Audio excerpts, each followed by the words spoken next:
بسم الله الرحمن الرحيم. السلام عليكم ورحمة الله وبركاته. kusoo dhawaada cashirkeena qeybtiisa afraad. cashirkeenu wuxuu ka bilaabanayaa iclam ogow arshadaka allahu ilaahay kugu hanuuniye lidaacatihi daacadiisa ana alxaniifiyata tutosini inay tahay millata ibraahima diintii nabi ibraahim. diintii ibraahim maxay ahayd? an tacbud allaha waa inaad ilaahay caabudo waxdahu keligiisa mukhlisan adoo u gaaryeelaya caala ay tahay adigoo u gaaryeelaya lahu diina diinta. wabidaalika sidaasaana amara allahu ilaahay u amray jamiica annaasi dadka dhammaantood wa khalaqaahum wuxuuna u abuuray lahaa cibaadadaas kamaa sidii qaala uu yidhi tacaalaa sarreeye wamaa khalaqtu uma aanan abuurin aljinna jinniga iyo wal-insa insiga ilaa liyacbuduuna ilaa inay caabudaan maahine. wamacnaa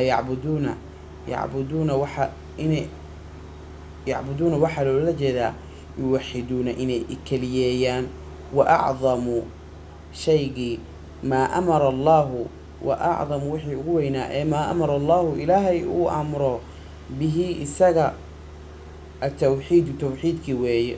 wa huwa towxiidku ifraadullaahi waa inay ilaahay la keliyeeyo bilcibaadati cibaadada loo keliyeeyo. wa acdamu shaygii ugu weynaa ee macnaha canhu uu diiday ashirku shirkigii weeye.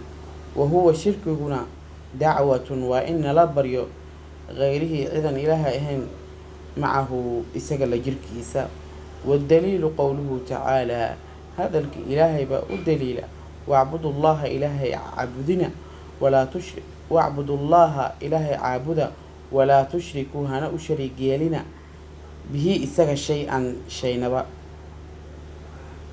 fa idaa qiila haddii lagu yidhaahdo laka adiga mal usuulu thalaath waa maxay asaladii saddexda ahaa allatii asaladaasoo yajibu ay ku waajib tahay cala al insaanka macrifatuhaa inay bartaan. faqul waxaad tidhaahdaa macrifatulcabdi addoonku waa inuu garto rabbahu rabbigiisa iyo wa diinahu diintiisa iyo wa nabiyahu nebigiisa muxammadin nabi muxamed ahaa sala allahu calayhi wasalam. fa idaa qiila haddii lagu yidhaahdo laka adiga mar rabbuka rabbigaa waa ayo faidaa qiila haddii lagu yidhaahdo laka adiga mar rabbuka rabbigaa waa ayo faqul waxaad tidhaahdaa rabbiy allah rabbigay waa alle allaha alladii kaasoo rabbaanii i barbaariyey warabbaa barbaariyey jamiica alcaalamiina caalamiinta kulligoodna barbaariyey binicamihi nimcadiisana ku barbaariyey.